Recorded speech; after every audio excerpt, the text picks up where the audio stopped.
Computer. ओम तत्सत। आप सबका बहुत बहुत पुनः स्वागत है। अध्याय 18 आधा हम कवर कर चुके हैं। क्विकली रिकैप्चुलेट करने के लिए अध्याय 18 में फाइनली कृष्ण जो है मोक्ष और त्याग का निरूपण करते हैं कि कार्य की सिद्धि के लिए क्या आवश्यक है और हमारे स्वभाव के ऊपर हमारे कर्म का विभाजन हम कैसे कर सकते हैं। कर्म तो हम दिन भर करते हैं, लेकिन कुछ कर्म हम बहुत खुश होकर करते हैं, कुछ कर्म हम बड़े बेमन से करते हैं या जिसे बोलते हैं जबरदस्ती में आके करते हैं। तो ऐसा क्यों होता है? क्योंकि हमारा मूल स्वभाव जो होता है वो सत्व रजस तमस से गवर्न होता है, और उसके अंतर्गत जितना सत्व रजस तमस घुलता है, हम चार वर्ण के हिसाब से, और उस वर्ण का जाति से कुछ लेना देना नहीं है, उसका सत्व रजस तमस से ही लेना देना है, जिसके स्वभाव स्वरूप हमारे कर्म वैसे ढलते चले जाते हैं, और कुछ कर्म जो हम नेचुरली अकर्म रूपी भावना के साथ करते चले जाते हैं। तो जो इसका अभी तक जिस्ट रहा है, अध्याय 18 आधा हम कवर कर चुके थे, उसमें एक नगेट है, कर्म तो जिसका उत्तरदायी तजना उसका पाप, मोह जो भूले मूल कर्म को दे अंध कीर्ति छाप। तो जिस कर्म के हम उत्तरदायी हैं उसका त्याग हम कभी नहीं कर सकते, चाहे हम आलस्य की वजह से करें, चाहे किसी भय की वजह से करें, चाहे किसी आसक्ति की वजह से करें कि भाई ये तो मैं वॉर फील्ड में खड़ा हो गया, अब तो ये मुझे मार देगा और मैं वहां से मुड़ जाऊं, तो वो नहीं कर सकते। या फिर हमें ऑफिस जाना है लेकिन हमारे कोई फैमिली मेंबर है जिसकी आसक्ति हमें खींच रही है, या वो बीमार है, या उसका बर्थडे पार्टी है, या कोई बाहर से मिलने आया है, और हम बोले यार ठीक है तुम्हारे साथ टाइम स्पेंड कर लेते हैं, ऑफिस तो देखा जाएगा, तो वो भी गलत है। या कन्वर्सली बोले कि ऑफिस या सैलरी या प्रमोशन के प्रति आसक्ति है, तो हम बोले नहीं नहीं यार मेरा जाना बहुत जरूरी है, और हमारा उत्तरदायित्व तो अपने परिवार के प्रति हो, अपने बच्चों के प्रति हो, अपने माता पिता के प्रति हो, लेकिन हम उनको छोड़कर अपने करियर की तरफ चले गए, कहीं ना कहीं हमारी कोई आसक्ति है। तो हमें हमेशा एक ग्रिड बनानी चाहिए कि हम जो कर्म अपना रहे हैं या जो छोड़ रहे हैं, उत्तरदायित्व क्या बनता है, what is the right thing to do, परिणाम के बिना सोचे। तो इसलिए जो भी हमारा कर्म हमारे को स्वधर्म के तरफ ले जाता है और उसमें हमारा अकर्म होता है, मैं पूरी त्याग की भावना के साथ करता हूं वह कर्म, हमको वो कर्म चुनना चाहिए। और उसके बाद जो एक ये नगेट है, 14वां श्लोक, अधिष्ठानम तथा कर्ता करणम च पृथक विधम विविधाश्च प्रकृति चेष्टा दैवम चैवात्रम पंचमम। ये 5 कंपोनेंट्स चाहिए कर्म को सिद्धि तक ले जाने के लिए: अधिष्ठान, कारण, कर्ता, आकार, चेष्टा और दैवीय संस्कार। सो अधिष्ठान का अर्थ है एक फाउंडेशन तो होनी ही चाहिए। कोई उसकी फाउंडेशन नहीं हो, कोई वो इकोसिस्टम के साथ अलाइन नहीं करता हो, और वो कर्म करने चले पड़े, चाहे किसी प्रलोभन में, चाहे भय में, चाहे आसक्ति में, तो वह कर्म आपको सिद्धि तक नहीं पहुंचाएगा, कर्म बंधन से बांधेगा ही बांधेगा, क्योंकि कहीं ना कहीं आपकी उसमें कोई लालसा, कोई मोह, कोई क्रोध, कोई भय होगा। तो अधिष्ठान इन सब से मुक्त होता है। अधिष्ठान कहता है ये कर्म का इसलिए जन्म हुआ है और तुम इसके तहत बने हुए, तुम्हारा प्रारब्ध बनकर आया है कर्म तुम्हारे जीवन में, ये है अधिष्ठान, जिसको हम झुटला नहीं सकते हैं। वी कैनॉट रन अवे और एस्केप फ्रॉम दैट सिचुएशन। फिर होता है कारण। हर कर्म का एक कारण होता है, क्योंकि वह कर्म जन्म लेता है। यदि हम अकारण ही कुछ कर रहे हो, होता है ना, कई बार बोलते हैं यार बिना वजह हम टाइम पास कर रहे हैं, कहीं पे किसी का वेट कर रहे हैं, और हम कह रहे हैं बस हम तो भी जस्ट वेटिंग, मॉल में घूम रहे हैं। तो वो मॉल में जब घूम रहे होते हैं वो कर्म किसी सिद्धि तक नहीं ले जाता। It does not result in a shopping, it does not add value to the shopkeeper, it does not add value to you, because you are just whiling away your time. कारण नहीं है उसका। तो कर्म को सिद्धि तक ले जाने के लिए कारण की बहुत आवश्यकता होती है कि वह कर्म किस वजह किया जा रहा है। फिर उस कर्म को करने के लिए कर्ता का आकार चाहिए, क्योंकि कर्म अपने आप तो होगा नहीं। तो आप वह निमित्त बन जाते हैं, या आपका वह साथी या आपके जो और प्रारब्ध हैं वे निमित्त बन जाते हैं। तो एक कर्ता का आकार चाहिए। चेष्टा is the physical act of doing that कर्म। तो बिना श्रम के, बिना मेहनत के, बिना हार्डवर्क के कर्म कैसे ले जाएगा।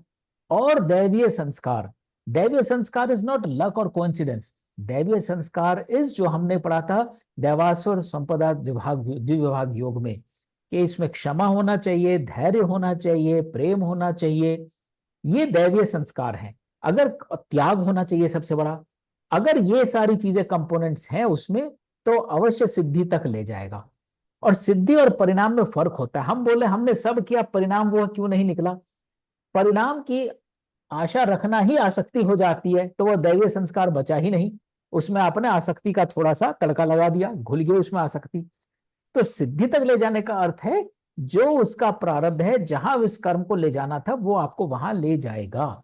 कई बार वो आपकी इच्छाओं के अनुरूप होगा, कई बार उसके प्रतिकूल भी हो सकता है।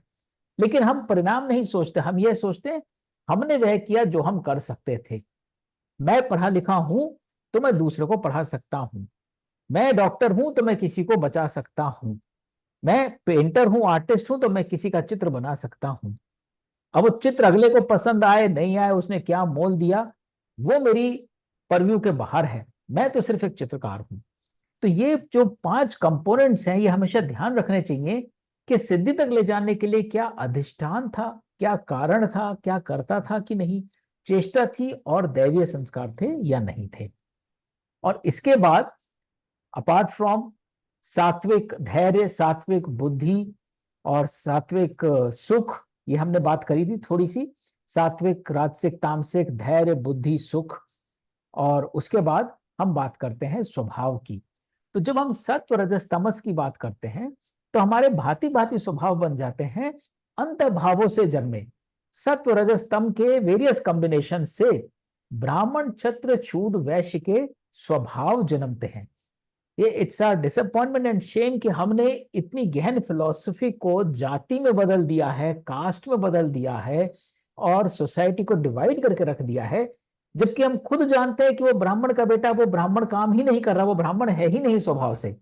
लेकिन हम उसको फिर भी शर्मा जी बोल बोल के उसको और ब्राह्मण का ठप्पा लगाए चले जाते हैं, या खत्री का ठप्पा लगा दिया, या शूद्र का लगा दिया, या वैश्य का लगा दिया। ब्राह्मण स्वभाव क्या होता है? ब्राह्मण स्वभाव होता है इंद्रिय वश में कर क्षमा जो उर में लावे, ज्ञान की गंगा रोज नहावे, ब्रह्म में ध्यान लगावे। तो यदि आप लोग अपने कामों में भी, अगर आपकी रिसर्च में जिज्ञासा में इंटरेस्ट है, you are inquisitive by nature कि ये कैसे हो रहा है, क्यों हो रहा है, ज्ञान की गंगा में रोज नहाता है, जहां जहां से नॉलेज मिलती है वही आपका फुलफिलमेंट है, वही आपका सेशिएशन है। और उस नॉलेज के द्वारा ही आप ब्रह्म में ध्यान लगाते हो। To you knowledge is supreme, knowledge is godliness. तो जहां आदमी में एरोगेंस नहीं होगी, क्षमा जो उर में लावे, वो इतनी नॉलेज, उसका धन सिर्फ नॉलेज ही है। वो यह नहीं सोचता कि यहां मुझे ज्यादा पैसा मिल रहा है कम पैसा मिल रहा है, वो देखेगा कहाँ ज्यादा नॉलेज मिल रही है कहाँ कम नॉलेज मिल रही है, मैं अपना टाइम वहां लगाऊं जहां ज्यादा नॉलेज मिल रही है। उसके लिए नॉलेज ही गोल्ड है। लेकिन ज्यादा नॉलेज हो जाने के बाद भी जो एरोगेंट ना बने, वह होता है ब्राह्मण स्वभाव। और जितना हमने कभी कभी रहता है, fact is most of us at least in this session have done very well in their schooling years. So कहीं ना कहीं वो स्वभाव था ही जिसकी वजह से हम अपने जीवन में वहां तक पहुंचे हैं। हर कोई इतनी पढ़ाई लिखाई नहीं कर पाता। बट पढ़ाई लिखाई का अर्थ डिग्री से नहीं है, पढ़ाई लिखाई का अर्थ होता है कॉन्शियसनेस से। मुझे मैनेजमेंट सीखना है, मुझे डॉक्टरी सीखनी है, मुझे जुडिशरी सीखनी है, मुझे इंजीनियरिंग सीखनी है। तो ये हमारा ब्राह्मण स्वभाव था। इसके विपरीत शौर्य तेज बल युद्ध चपलता क्षत्रिय की ही पहचान, राज दक्ष जन प्रेम निभाते और देते वेदान। ये स्वभाव वो होता है जो फिजिकलिटी में बिलीव करता है। वो जिम जाएगा, डोले शोले बनाएगा, बहुत एजाइल होगा, इनजस्टिस नहीं सहेगा। किसी के साथ कोई बुरा कर रहा होगा तो he will immediately volunteer, he will stand up for the vulnerable, और जन प्रेम निभाएगा। अगेन, जैसे ब्राह्मण एरोगेंट नहीं होता, ऐसे बलशाली जो होता है वो भी जेन्युइन प्रेम रखता है लोगों से और दान देता है, क्योंकि उसमें फिजिकल पावर होती है। तो ये स्वभाव होता है एक क्षत्रिय का कि वो फिजिकल रिसोर्सेज को ऑगमेंट करता है और उनको जन कल्याण में लगाता है। फिर है वैश्य धर्म, है अन्न उगाना गो रक्षा धन संचार, और शूद्र सेवा जो भरता पा जाए जग उपकार। तो जो वैश्य है वो रिसोर्सेज कल्टीवेट करता है और सर्कुलेट करता है, चाहे वो फार्मर हो, चाहे वो मॉनिटरी रिसोर्सेज हो। वो किसी भी चीज को, इकोनॉमी चलाने के लिए आपको रिसोर्सेज चाहिए, तो रिसोर्सेज जो जनरेट करता है सोसाइटी में और उनको सर्कुलेट करता है, वो वैश्य धर्म है। अगर हम रिसोर्सेज को ही सर्कुलेट नहीं करेंगे तो समाज कल्याण कैसे होगा, लोग जिएंगे कैसे। और लास्ट में शूद्र सेवा जो भरता, इसका मतलब शूद्र वो नहीं है जो सबसे नीचे है, शूद्र वह है जो सेवा को ही परम धर्म समझता है। एक्चुअली हम देखें तो जितने हमारे सिविल सर्वेंट्स हैं, पब्लिक सर्वेंट्स हैं, they fall into this category, जो जगत में as a career they serve, their mindset is to serve. बताइए how can I help you. तो इनफैक्ट जो अभी हमने पिछले अध्याय में भी देखा था, ओम तत्सत, when you don't accumulate things, you offer yourself as a service।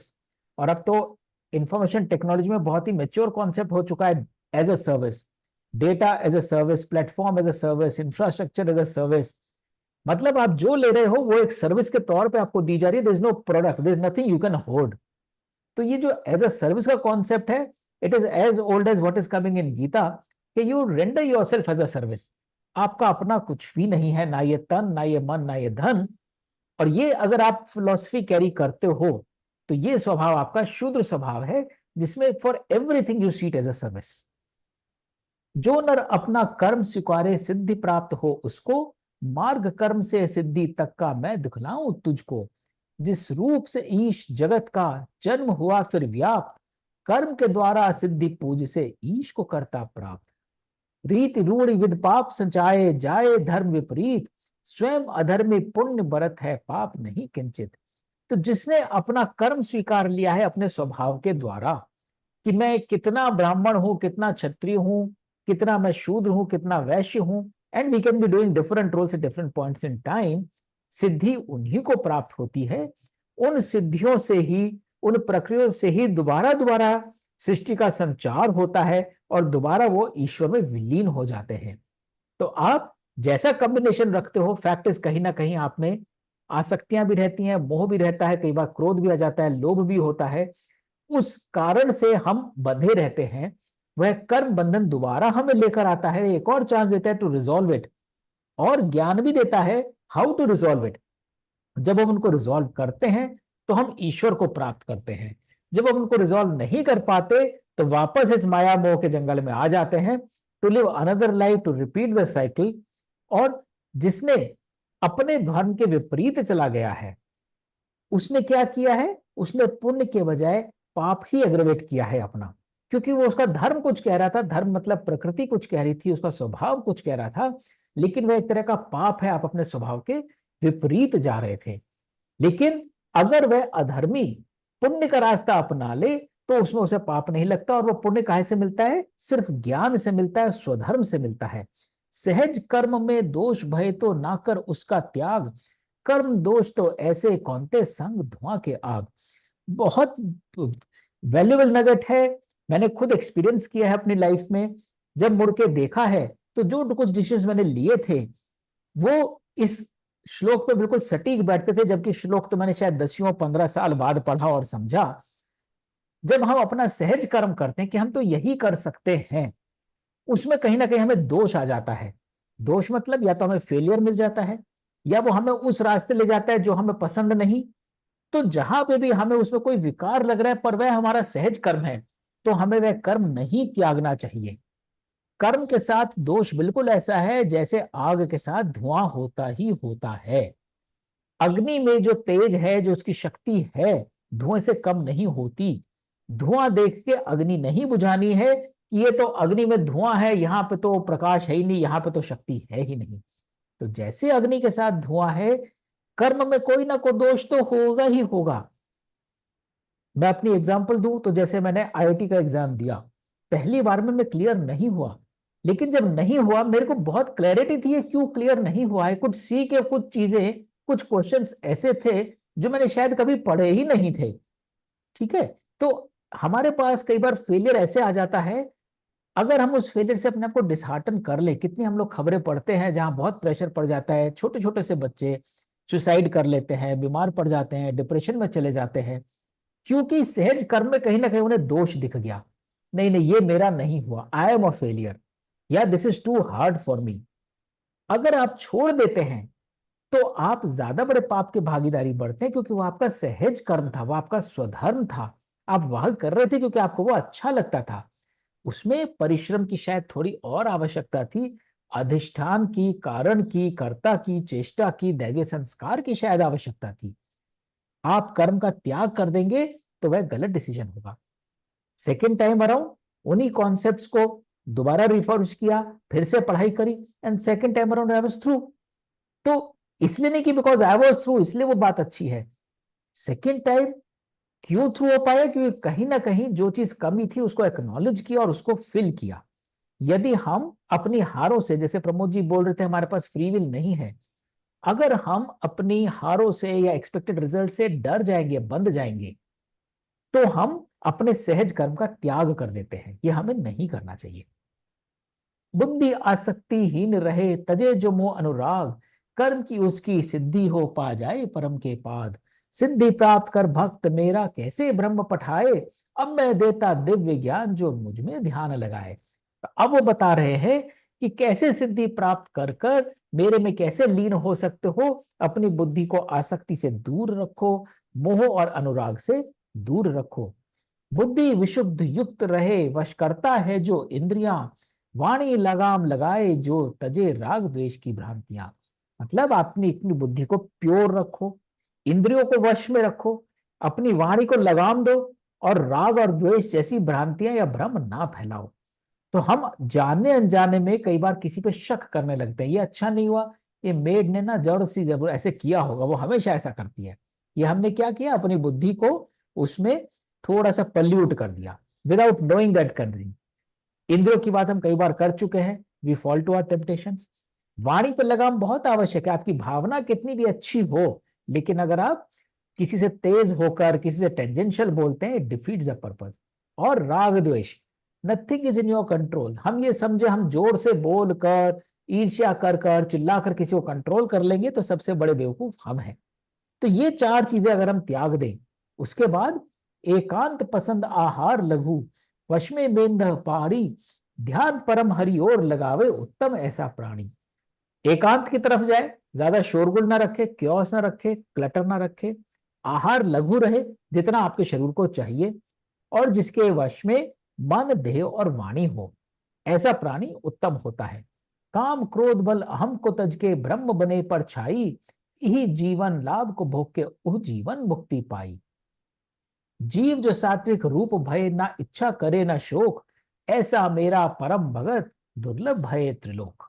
तो बहुत ही जेंटली वो नज कर रहे हैं कि मेरे को पाने के लिए क्या तरीके हैं। जितना आप में काम क्रोध लोभ बल है, उसको छोड़ते चले जाओ, ना इच्छा रखो ना शोक। बात घूम के यही आ जाती है, कहीं ना कहीं इच्छा या शोक रहता है, इसलिए हम फंसे रहते हैं, इसलिए सोचते हैं कि फ्री विल नहीं है, जो हम चाहते थे वो नहीं हुआ। आपको चाहना नहीं है, आपको सिर्फ अपने आप को पहचानना है और अपना कर्म करते चले जाना है निष्काम भावना से। मैं क्या हूं जो जितना हूं, ले परम भक्त यह जान, तत्काल मेरे दिव्य रूप में ले अपना स्थान। सत्कर्मों से लिप्त भय जो मेरे ध्यान अधीन, हरि कृपा से भक्त वे सारे भ्रम में होवे लीन। तो द क्रक्स इज, मैं क्या हूं। जिसने परम भक्त ने यह जान लिया मैं क्या हूं।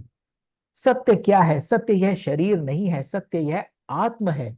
उस आत्म में कितना सत्व रजस तमस है, उस आत्म में कितनी आसक्ति है, उस आत्म में कितना समर्पण है। जिसने यह जान लिया उसने मेरा दिव्य स्थान ले लिया। क्योंकि the moment you realise who are you, तो आप जो हो बाकी सारी चीजों से बिल्कुल परे हट जाते हो, उनका अस्तित्व मतलब रह ही नहीं जाता। Automatically you align to the divine. जो दिव्य रूप है, उस दिव्य रूप में पूरी शुद्धता है, पूरा प्रेम है, पूरी क्षमा है।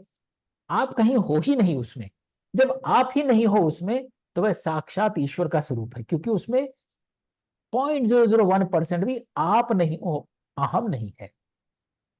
चित्त धरे सत्कर्म समर्पित, मुझ में जो खो जाए, एकमात्र प्रभु ध्यान रहे, ना बाकी शेष रह जाए। कितनी खूबसूरत बात है। ये सारी चीजें माया है, ये मिली है ताकि हम इनकी कॉन्शियसनेस ले सकें, ज्ञानेन्द्रिया करके कर्मेंद्रिया में बदल सकें, बाकी शेष ना रह जाए। ज्ञानेन्द्रिय कर्मेंद्रियों के अलावा कुछ और हमारा परसेप्शन होना ही नहीं चाहिए। ये हो रहा है, इसमें मेरा कर्म ये है। इस सिचुएशन में आया हूं, इसमें मेरा कर्म ये है। एकमात्र प्रभु का ध्यान रखो और इन सब सिचुएशंस को प्रभु की विभूतियां समझो, बाकी कुछ और शेष नहीं रह जाता समझने को। मुझ में चित्त लगा कृपा से, सारे दुख तर जाएगा, वरना तेरा अहम ही तेरा पतन विनाश कर जाएगा। तो विनाश का मूल मूल कारण सिर्फ अहम है। जितना अपने आप को कुछ भी समझोगे, छोटा बड़ा जितना भी समझोगे, उतनी विकृति छोटी या बड़ी शेष रह जाएगी। और जितना अहम रखोगे उतना ईश्वर से दूर रहोगे। 99% दे दिया, 1% अहम रह गया, ईश्वर से कितना दूर हो? 1% दूर हो। और अगर 50-90% अहम है तो ईश्वर से अभी तो बहुत दूर हो, 50-90%। यदि तू अपने अहम के कारण युद्ध से फिर छाएगा, धर्महीन होगा वह निर्णय छत्र तुझे लड़वाएगा। And this is the crux. छत्र भाव होते भी यदि तू मोह से कर्म भुलाएगा, तेरा मूल धर्म ही तुझसे यही युद्ध करवाएगा।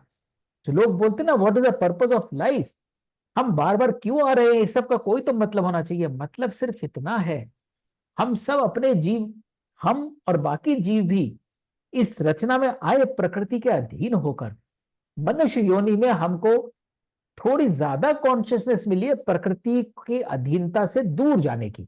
सबको मिलती है, कहीं ना कहीं हर कोई एफर्ट कर रहा होता है, मनुष्य योनि में थोड़ी ज्यादा मिली है। लेकिन उस भाव के स्वभाव के होते हुए भी यदि हम अपने जिस कर्म के उत्तरदायित्व हैं निष्काम भाव से, मोह के द्वारा अगर अपना कर्म भुलाते हैं, हमारा मूल धर्म हमसे वही युद्ध करवाता है, बार बार जन्माता है, बार बार मरवाता है, जब तक हम विली निली समझ ना जाएं। ज्ञान से समझें, प्रेम से समझें, लड़के समझें, हार के समझें। जिस योनि में समझ जाएंगे उस योनि से हमारा मोक्ष की जर्नी शुरू हो जाएगी।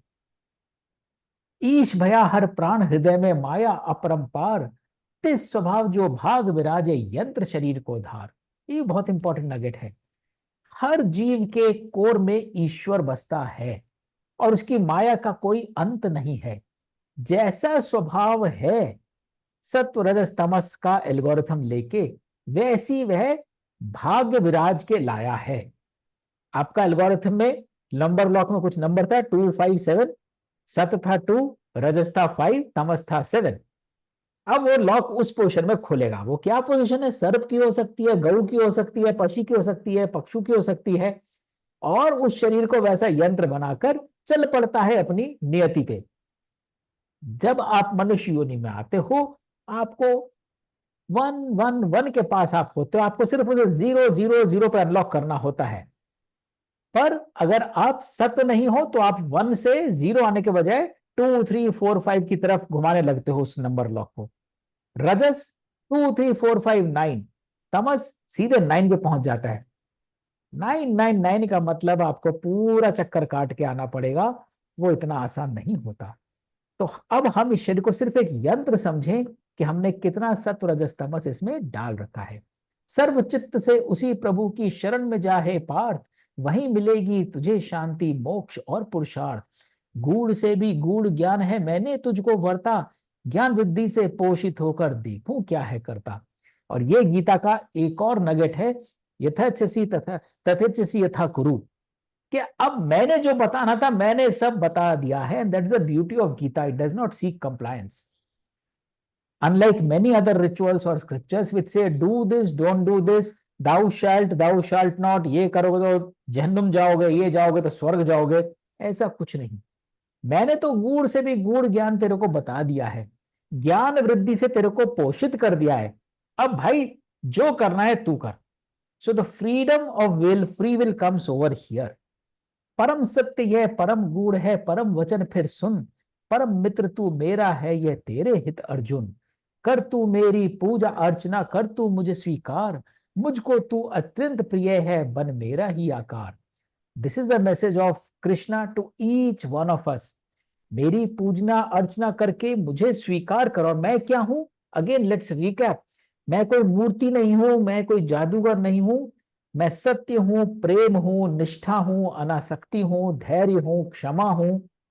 जब हम ईश्वर को इन रूपों में स्वीकार करते हैं तो ईश्वर कहता है तू मुझे अत्यंत प्रिय है, मेरा ही आकार बन बंधु, इधर क्यों जा रहा है इधर उधर।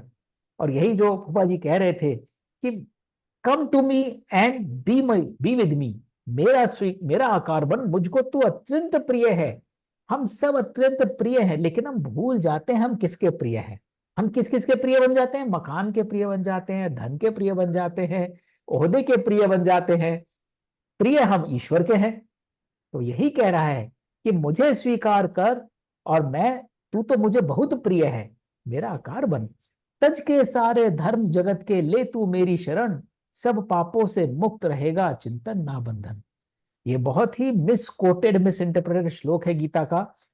Almost in every session people ask कि फिर ऐसा क्यों बोला है कृष्ण ने, सर्वधर्मानत्य परित्यज्य मामकेम शरणम व्रज, अहम त्वा सर्व पापेभ्यो मोक्षयिष्यामि मा शुचः। तो एक बार एक गैदरिंग में मैं बात कर रहा था, और इंसिडेंटली तभी इलेक्टोरल बॉन्ड्स का काफी मामला उछला हुआ था। तो मैंने यही बोला, ये गीता ये नहीं कह रही, कृष्ण ये नहीं कह रहा कि भाई सारे इलेक्टोरल बॉन्ड्स मुझे दे दो और मैं तुम्हारे पास ईडी और सीबीआई जाने से बचा लूंगा तुम्हें। That is not the intent, कि तुम मेरे को स्वीकार करो, मैं ही गॉड हूं, सारे धर्म छोड़ के। क्योंकि धर्म से यहां अर्थ वो है ही नहीं जो आज कंटेम्पररी डेफिनेशन है धर्म की। हम कहीं ना कहीं किसी आसक्ति से, निष्ठा से बंध जाते हैं, वो हमारा धर्म बन जाता है। पिता धर्म, पुत्र धर्म, शिष्य धर्म, गुरु धर्म, पति धर्म, पत्नी धर्म। और उस निष्ठा में बंधे होने के कारण हमारी आसक्ति हो जाती है। मेरे पति ने भी ये नहीं खाया, मैं कैसे खा सकती हूँ, मेरा बच्चा वहां पे अकेला है, मैं कैसे ये काम कर सकता हूँ। तो कहीं ना कहीं हम, जो हमारा कर्म था, जिसके हम उत्तरदायित्व थे, वो हम छोड़ देते हैं। तो इस सेंस में कृष्ण कह रहे हैं कि सारे जगत के जो धर्म है उनको छोड़ दे, वो मिथ्या है। जब जगत मिथ्या है तो उनसे बंधा हुआ धर्म भी मिथ्या है। उन धर्मों को छोड़ के मेरी शरण में आ, और तभी तू पाप से मुक्त रहेगा। क्योंकि जब तक अपनी निष्ठाएं इस नश्वर संसार के प्रति किसी भी माया में रखोगे, तब तक कोई ना कोई पाप होता रहेगा तुमसे, क्योंकि तुम अकर्म नहीं कर रहे हो, तुम्हारे कर्म में निष्काम भावना नहीं है। तो जब तुम इन सब निष्ठाओं से परे हो जाओगे, अपने आप को ईश्वर का रूप समझोगे, जिसलिए तुम्हें भेजा गया है धरती पर, जिस भावना स्वभाव के साथ अपनी प्रकृति को संभल के जो निष्काम भावना से करोगे, तो स्वयं पाप से मुक्त हो जाओगे। क्योंकि तुम कहोगे मैंने अपने लिए कुछ किया ही नहीं है, इसमें मेरा कुछ पाप है ही नहीं। वेरएज अगर आप अपने भाव को रख के कुछ करोगे, अपने लिए नई गाड़ी खरीद रहे हो, अपने लिए नया मकान खरीद रहे हो, खरीदने में बुराई नहीं है, लेकिन वो खरीदने में आपने अपने आप को बीच में ला दिया। It's not a means to attain an end, it becomes an end by itself. वो होता है पाप का एलिमेंट। तो जब तुम धर्म सारे जगत के छोड़ के ईश्वर को निष्काम भावना से स्वीकारते हो, तुम्हारे किसी भी कर्म में पाप शेष नहीं रह जाता। यह गुण ज्ञान ना तू बांटेगा अभग दोष दृष्टि को, ना ही इसका वाच करेगा अहम मूल सृष्टि को। मुझ में परम भक्त अर्पित कर बांटे जो यह ज्ञान, निस्संदेह वे मुझे ही पाए भगवान के रूप समान।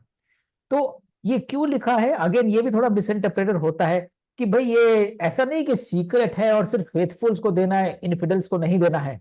ऐसा इसका कोई इंटेंट नहीं है। यदि तुम अभक्त और जिसकी दृष्टि में दोष है, उसको ये ज्ञान बांटोगे तो तुम अपना समय जाया कर रहे हो। जो अभी रेडी ही नहीं है एबीसीडी सीखने के लिए, उसको तुम लंबे लंबे सेंटेंसेस और पोज और प्रोएटी सिखाओगे, कहां से सीखेगा? तो it is a wastage of time. तो पहले उस दृष्टि का दोष दूर करो। जब वो रिसीव करने को तैयार हो, तब तुम ये ज्ञान जरूर दो उसको। लेकिन अगर कोई अभक्त है और उसकी दृष्टि में दोष है, कुछ लोग होते ना सिर्फ आर्गुमेंट के लिए आर्ग्यू करते हैं, तो तुम अपना टाइम वेस्ट कर रहे हो और समय वेस्ट कर रहे हो। इसका मतलब तुमने जो तुम कर सकते थे वो तुमने गलत जगह लगा दिया। तो वही तुम्हारा थोड़ा सा निर्णय गलत होगा। That is the whole thing, कि ये बहुत प्रोफाउंड है, लेकिन जिसकी दृष्टि तैयार ही नहीं है वो देखने को, उसमें डोंट वेस्ट योर टाइम। और जो इसको पूरी फेथ के साथ स्वीकार करे, वो ऑटोमेटिकली मुझे पा जाएंगे। ना है कोई उसके जैसा प्रिय कर्म निष्ठावान, ना होगा कोई उसके जैसा आगे भक्त महान। पाठन द्वारा भी जो कोई इस धर्म संवाद को जाने, ज्ञान योगवत मुझको पूजे ऐसा मेरा मायने। श्रद्धा मत भक्ति रत होके जो सुन ले गीता ज्ञान, मुक्त भय संपूर्ण दुखों से पा जाए निर्वाण। हे अर्जुन क्या गीत को मेरे धैर्य पूर्ण सुन पाया, मोह जो पैदा हुआ धनंजय नष्ट क्या वह हो पाया। तो ये सब कर कर आके अब कृष्ण बोलते हैं कि देखो वही भक्त जो इसको पूरी तरह से स्वीकार कर ले, मतलब धारण कर ले अपने तन मन धन में, अपनी क्रियाओं में, अपने मन में वही भाव रखे, उसका ऑटोमेटिकली कल्याण हो सकता है। और मैंने जो ये गीत बोला, क्या तुम धैर्यपूर्ण समझ पाए इसको? अब क्या तुम्हारा मोह नष्ट हो पाया कि मैं भीष्म और द्रोण से कैसे लड़ूं? ये करने से पाप तो नहीं चढ़ेगा? तो अर्जुन बोले, हे अच्युत मैं मोह रहित हूं ज्ञानी, मात आपकी आज्ञा का मैं हूं अब अनुगामी। और फाइनली संजय बोलते हैं धृतराष्ट्र से, संजय बोले धृतराष्ट्र से, मैंने सुने ये अद्भुत वचन, एक तरफ थे जिसके केशव, दूसरी ओर अर्जुन, कृपा व्यास की जिसके द्वारा गीत में यह सुन पाया, ई लोक तो पाप भया उह लोक मेरा तर जाया। हे राजन ये गीत को सुन मन हर्षित होता जाए, ऐसे पवित्र वचन हरि ने स्वयं अर्जुन को सुनाए। विस्मित होता हूं याद कर कृष्ण का रूप विराट, जिसके बिना ही ना घट पाए जीवन नदी का पाठ। ऐसे धर्म सुनने पर मति भी मेरी यही, जिधर विराजे कृष्ण और अर्जुन होगी जीत वही। तो ये हमारा पूरा गीता का एक रेंडिशन समाप्त होता है। लास्ट श्लोक है ये, बहुत ही ब्यूटीफुल समराइजेशन है, कृष्ण ने खुद किया है। हमारे समराइज करने को कुछ पर से शेष रह नहीं जाता, शेष रह जाता है सिर्फ हमारे को धारण करना, कि कैसे हम इसकी गूढ़ ज्ञान को अपने अंतर्मन में, अपने कर्मों में, सब में धारण कर सके।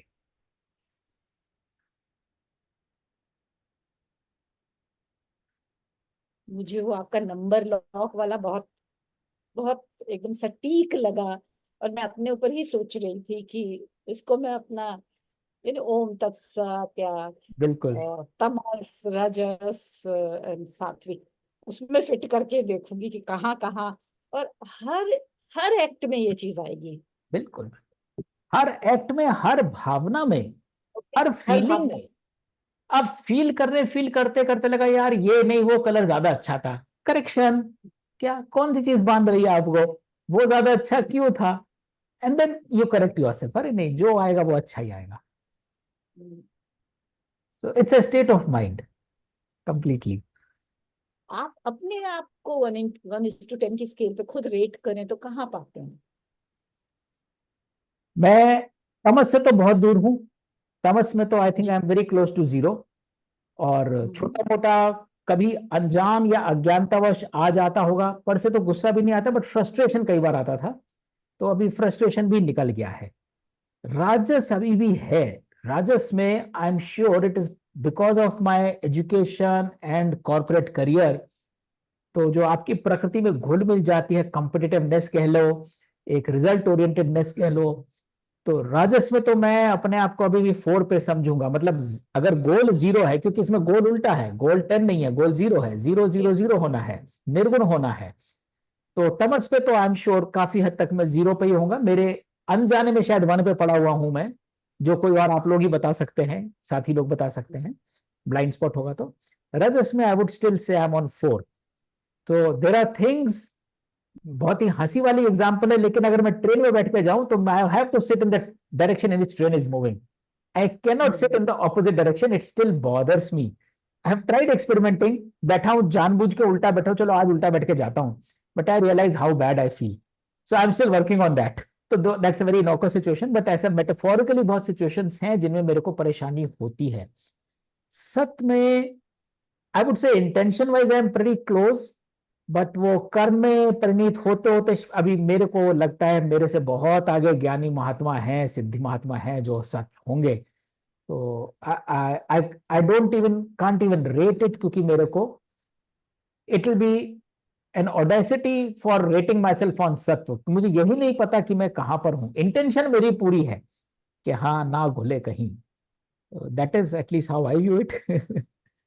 Thank you. It's a journey basically, it's a हम जर्नी। सब वर्क इन प्रोग्रेस है।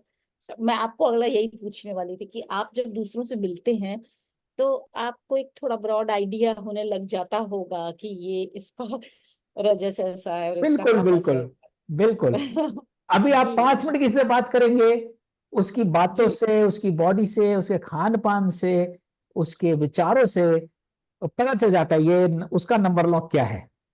हम्म। तो वो आपसे कभी 1-to-1 में करेंगे।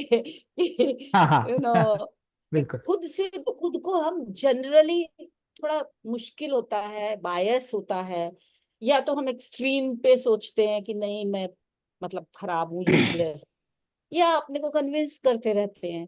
पर दूसरा सही तरीके से जज करके तो कभी आपको 1-to-1 पूछेंगे कि हम मतलब जरूर मैं जरूर। कहाँ पे हूँ, आप कहाँ बताते हो, और कहाँ कहाँ मुझे और ज्यादा इनफैक्ट अपने। जो आप कह रहे हो दूसरे को देखना, वो भी अब उसको जज या उसको नहीं तोलना है, वो खुद के लिए है कि अच्छा ये अगर जी, ऐसा है, इसका तो मतलब मैं मेरे को वहां तक पहुंचना है या मेरे को इतने से दूर रहना है, मैं कभी वहां ना जी, पहुंच जाऊं।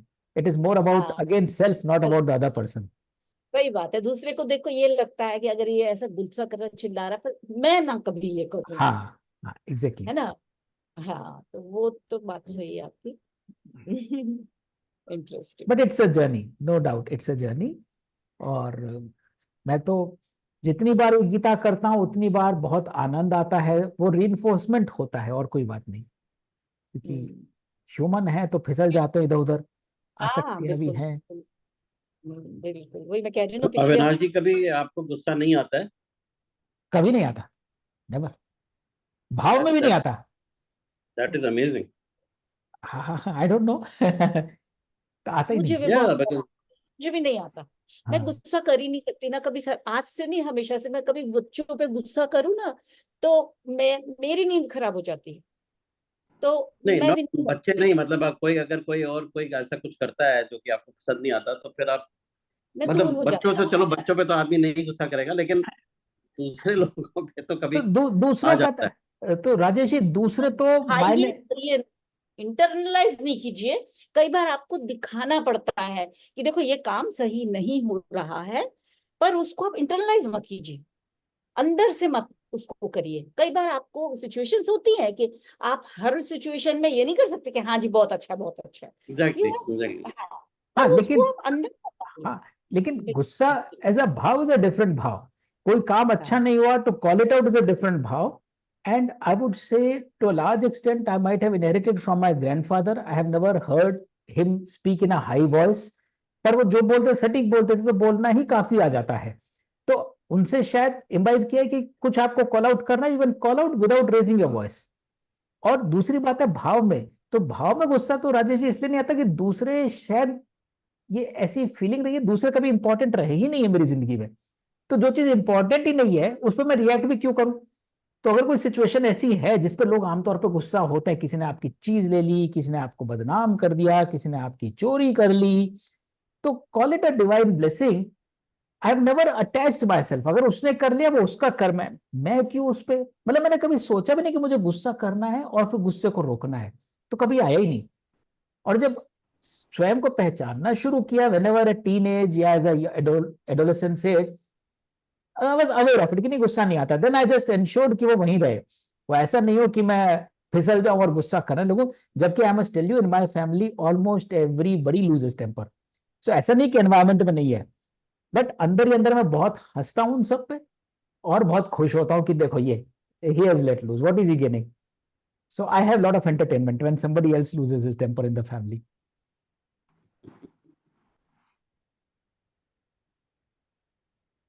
मेरे भी ब्रदर्स बहुत बड़े एग्जाम्पल्स है। कभी आज तक मैंने उनको वॉइस रेज करते नहीं देखा। मेरे फादर इन लॉ बहुत गुस्से वाले थे, तो मेरे हस्बैंड ने डिसाइड कर लिया कि मैं उनके जैसा नहीं हूँ। और मेरे दोनों बेटे भी बिल्कुल गुस्सा नहीं करते, मतलब अमेजिंग है, कभी वॉइस रेज करना ही नहीं। Which is like, It's a again blessing. शायद। Very good. It's a हाँ blessing. जी, So sometimes you got to work on things, sometimes you learn from others, and sometimes you हाँ, just internalize Yeah, with, you have to keep working on it. You may not raise your voice, but you still feel bad, हाँ or you feel हाँ, तो exactly angry. Doesn't mean that you feel angry.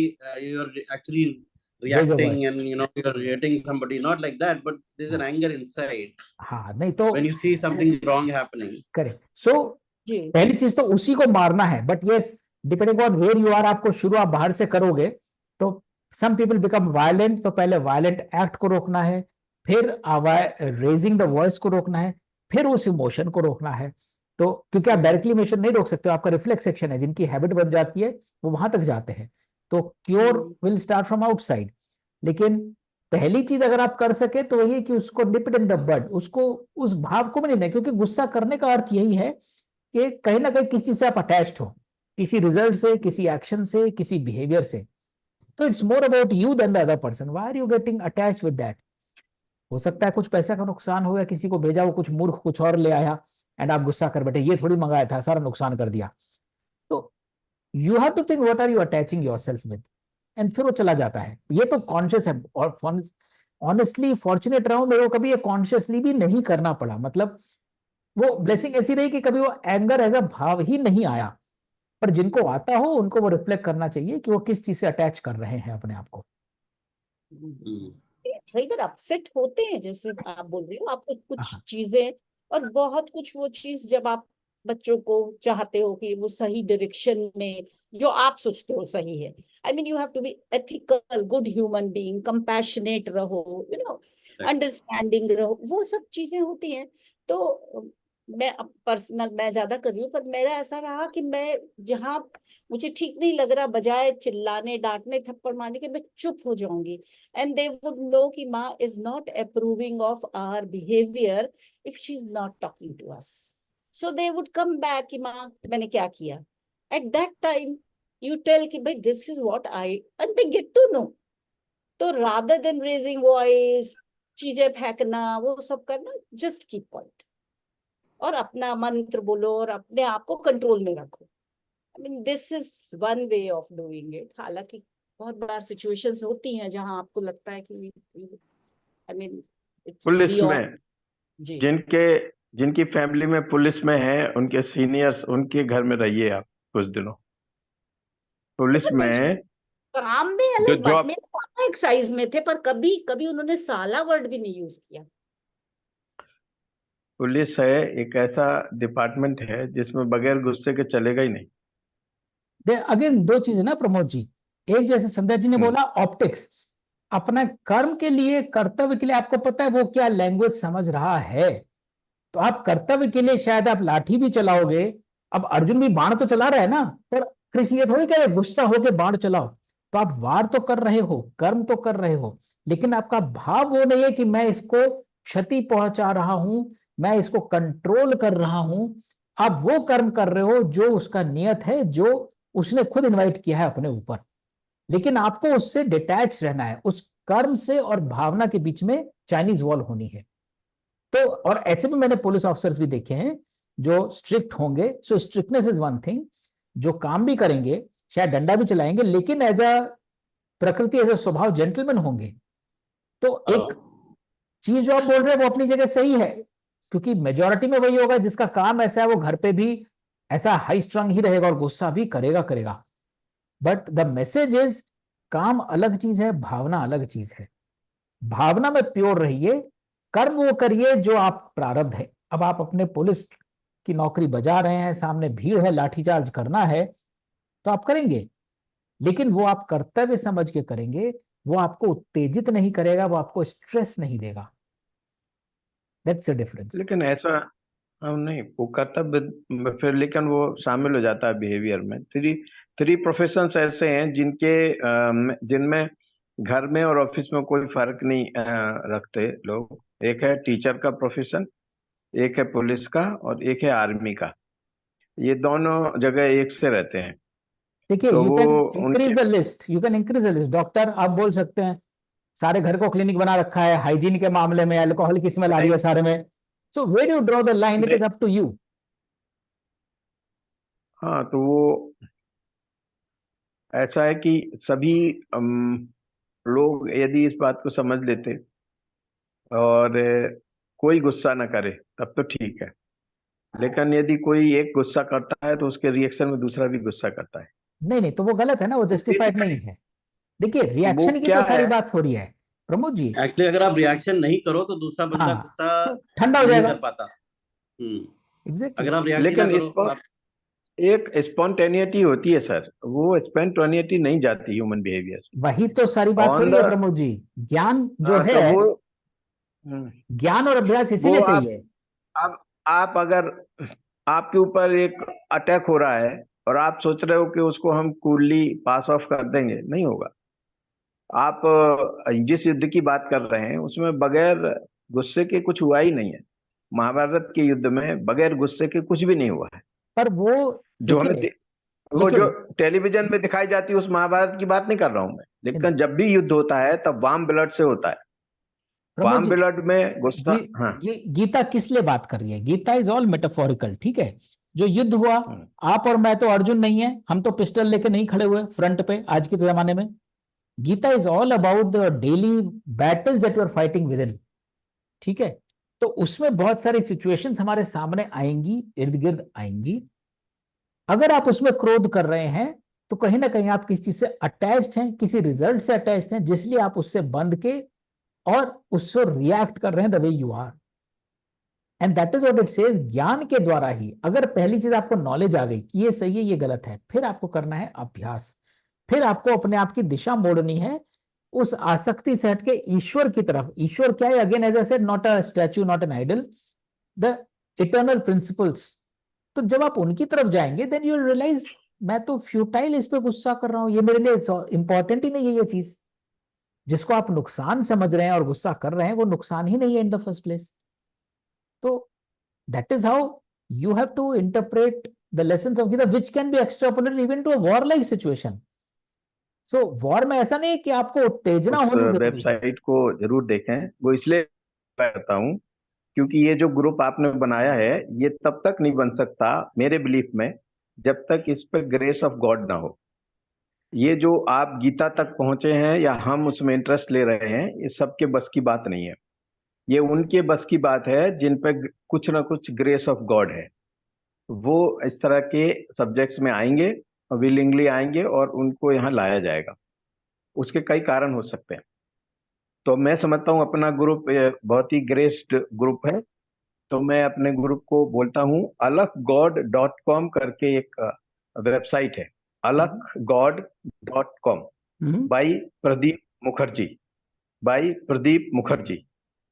तो हमारे सारे जो इस group में हैं, मैं उनको बोलता हूँ उस वेबसाइट में जाएं और उसको देखें और उसको देखें कि वो क्या बोला जा रहा है वहां पर।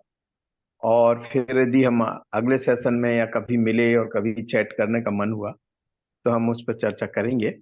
और उसमें आप चैट में प्लीज शेयर कर दीजिए so that everybody can benefit.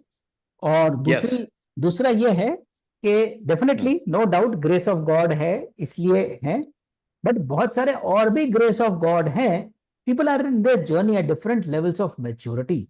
तो कुछ को कॉन्शियसनेस होती है, वो बस उतना एफर्ट नहीं कर पा रहे, कोई उतना टाइम नहीं निकाल पा रहे, या कोई किसी और तरह से अपने में इन्वेस्ट कर रहे हैं। ऐसा नहीं कि यही एक तरीका है इन्वेस्ट करके सत्य को पहचानने का। So grace of God is always existing on everybody. The roots are different. Yes. तो मैं इसका इंफॉर्मेशन आपको इस ग्रुप में देता हूँ और उसमें जो कुछ भी है मैं उसके बारे में और कुछ नहीं बता सकता। लेकिन यदि आपने वो वेबसाइट खोल ली तो आपका मोक्ष सर्टेन है। खोलते ही, वेबसाइट खोलते ही आप मोक्ष को प्राप्त होंगे, ये सर्टेन है। ठीक है, मैं अभी और कुछ नहीं बता रहा हूँ, मैं इंफॉर्मेशन देता हूँ इसमें। आप कृपया करके जाएं, क्योंकि इस ग्रुप पे ग्रेस ऑफ गॉड हुई है तो इस ग्रुप को जरूर बेनिफिट होना चाहिए। Particularly doctor Dinesh Talwar will like it. So I invite everyone, I will give the information. Very good, our discourses should continue and something we understand, something we don't understand, that's a part of discussion. That is why discussion arises. Bilkul. And we remain at different level of understanding, so we question and we don't understand and then we get perplexed. We perplex the preacher or those. So all that is a part of the game. That's a learning process for all of us. Well, that's a learning process. As you said, the people are at different levels of grace because this is a relative world. Virtually in everything there is a relativity. There is a less and there is more. Bilkul. So you in your scale also you said certain things 0, certain things at 4, certain things at 10. All that relative measurement. So we cannot say anything but the relative measures that we are living with. 100%. So thank you very much. And what are your plans once you have finished the another round? What is your plan? You please. So couple of thoughts are there.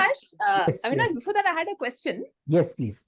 Yeah. So ये था कि with sessions like this, I mean, after you've listened to such good thoughts and, everything that happens in these discourses, matlab, you get the right direction and the energy for some period of time. लेकिन उसका half life काफी fast होता है. और फिर जैसे मतलब vitamin tablet खाने से एक टाइम तक आपका ठीक रहेगा.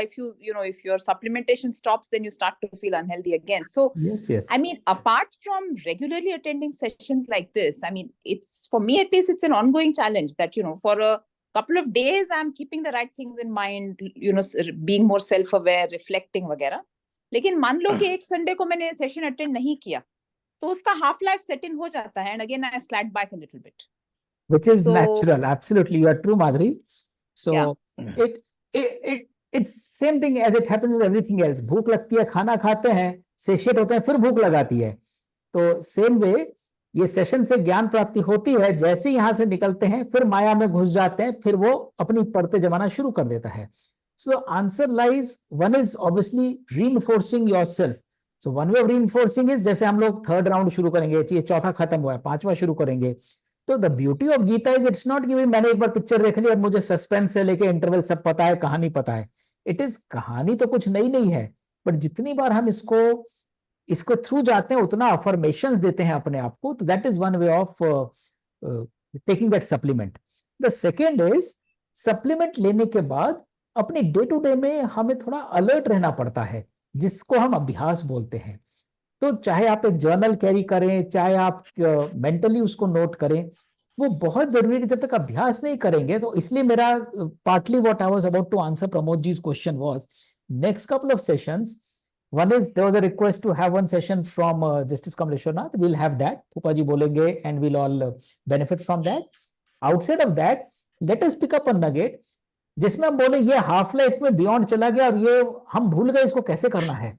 तो whether it is आसक्ति, whether it is कर्म अकर्म, whether it is सत्व रजस तमस, so many nuggets are there. Om-Tat-Sat, स्वधर्म, साकार निराकार, कृष्ण पक्ष, शुक्ल पक्ष. So we can pick up a nugget and we can see what prevents us from absorbing it, from adopting it in our lives. So कहीं ना कहीं हमको शुरुआत करनी है जो हमारे लिए इंपॉर्टेंट है. संध्या जी के लिए कोई नगेट जरूरी हो सकता है, मेरे लिए कोई, आपके लिए कोई. अपना नगेट पकड़े और उस पकड़ के start observing that what is stopping you. At the root of it will be some attachment और सम फियर. हमको उससे आजाद करना है. जैसे ही उससे आजाद करेंगे वो एक नगेट हमारे आ जाएगा जिसमें वो फिर कभी गुस्सा होगा ही नहीं, या कभी भय लगेगा ही नहीं, या कभी आसक्ति होगी ही नहीं. And once you experience that, that is when you start feeling light. Oh my God, my life before and after is completely changed. पहले मेरे को डर लगा करता था इस चीज से, अभी मेरे को वो डर है क्या, वो मेरे लिए relevant ही नहीं है वो चीज. So that's how you progress. Yeah. Okay. So keep getting reinforcements and more self-awareness and journaling, yeah, whatever way of recording the progress. Then yeah. So what we'll do is maybe next session we will have a very open discussion, and so that we revisit all the nuggets and we try everybody help pick up a nugget or two for themselves which is important or relevant for them. And the following session we can talk with Pupaji, and then the following session, couple of days, weekends, we can spend on each of the nuggets and our journey, and everybody can say this is how my journey has been, this is what I have learned, this is what I still battle with. So we can spend couple of weekends internalizing it. अभी तो ज्ञान तो प्राप्त हो गया है, but internalise होना बाकी है. उसके प्लेबुक डिफाइन करना जरूरी है हर एक के लिए, from each others experience. And what I intend is के दिवाली के बाद ही, if not after Christmas, but next round will start after Diwali, क्योंकि बीच में बहुत इंटरप्शंस हो जाते हैं, फेस्टिवल्स हैं, सब कुछ. तो if we are really itching to get it started after Diwali sometime in November, or if we believe कि नहीं ठीक है, let's do it in New Year, however group decides, we can continue the informal chats. The new round will begin whenever we are ready, either November or January. ठीक है, all right. Okay. Anybody else has any thoughts or suggestions? Continuing with what Madhuri has said, that, what I do to remind myself, maybe paste a small note on the board, be compassionate, like I do one exercise every morning. I get up and the first thing is I'm grateful. some people in my life, so this, if I forget that, I go back to the bed, and now it's become a habit. And before sleeping, I'll do a prayer, for somebody who is facing, in my life, I know them. Otherwise, if there's nobody, all the sick children of this world. So I start my day with gratefulness, which was not there earlier. Maybe paste a note in the bathroom and say that, grateful exercise. Go back and do it. And, there are ways that we remind us. The journal is another very good idea, but this is how one can. Absolutely. And one that's thing, a lovely idea, Sandhya ji. Yeah, very, very nice. Absolutely. One thing which has worked for me in my journey of Gita is कुछ श्लोक मेरे को touch कर गए, बिल्कुल internalise कर गए. उन श्लोकों को, चाहे एज इट इज उन श्लोकों को, चाहे उनके इंटरप्रिटेशन को, as Sandhya ji said, always keep it in front of you. Internalise कर जाए तो उसे बोलते रहिए. तो जो मेरे को श्लोक कंप्लीटली इंटरलाइज कर गया था, वो अक्षर ब्रह्म योग का था कि अक्षरम परम ब्रह्मम स्वभाव अध्यात्म उच्यते भूत भाव उदर करो विसर्ग कर्म संचते. And I have start living that shloka कि ये जो कुछ भी हो रहा है लोगों की प्रकृति के हिसाब से हो रहा है, और मैं अपनी प्रकृति को प्रकट करने के लिए जो त्याग करता हूं वो मेरा कर्म है. So I have internalised it to the core, and that keeps me on track and helps me decode anything which is happening around me. That shloka explains it all. Explains situations, explains personalities, explains outcomes, everything. And वो आपको track पे रखता है. तो एक काम अवश्य करिए, गीता की एक कॉपी रखिए, जो भी आपको रेलेवेंट लगती हो, Hindi, English, Sanskrit, whatever you can relate to, and at least browse through it and circle down one or two things where you are ready and which appeal to you. And start living that to the core. और एक और छोटा सा था, ना अस्तो विदिते भावे ना अभाव विदिते सत. बिल्कुल इंटरलाइज कर लो कि सत्य को कोई झुठला नहीं सकता और असत्य का कोई एग्जिस्टेंस होता ही नहीं है. छोटा सा श्लोक है, आपने इंटरलाइज कर लिया तो एनीथिंग विच इज फेक, आप उसे ट्रैप हो ही नहीं सकते, वो आपको बांधता ही नहीं है. You know this is fake. चाहे वो किसी का फेक ऑफर हो, चाहे वो फेक रिलेशनशिप हो, चाहे वो फेक ट्रांजैक्शन हो, it's not for you. So pick up couple of things जो आपको बिल्कुल, और आपको अपनी प्रकृति देख के पता चल जाएगा, बट उसके लिए वो सामने होना जरूरी है. तो buy a pocket Gita, language is not important, browse through it, and we'll go through the nuggets in the next session and we can help each other jot it out. But it's very important क्योंकि ये it's like a dictionary. उस dictionary से अपना letter आप पकड़ लीजिए and start living that letter. So various tips, but each of us will get wherever we belong and where we want to be. Yes. Thank you very much, Avinash. You've been very patient and kind with all of us. Not at all. Not at all. I'm enjoying it. I'm doing akarma. मैं कुछ भी नहीं कर रहा हूँ. ठीक है. So अगले संडे रहेगा ना फिर सेशन? बिल्कुल रहेगा. अगले Sunday we will have consolidation of all nuggets, and following Sunday, Pupa ji, if it works for you, we can have a session by you. I think uncle has dropped. अच्छा ठीक है. Then I'll touch base with him.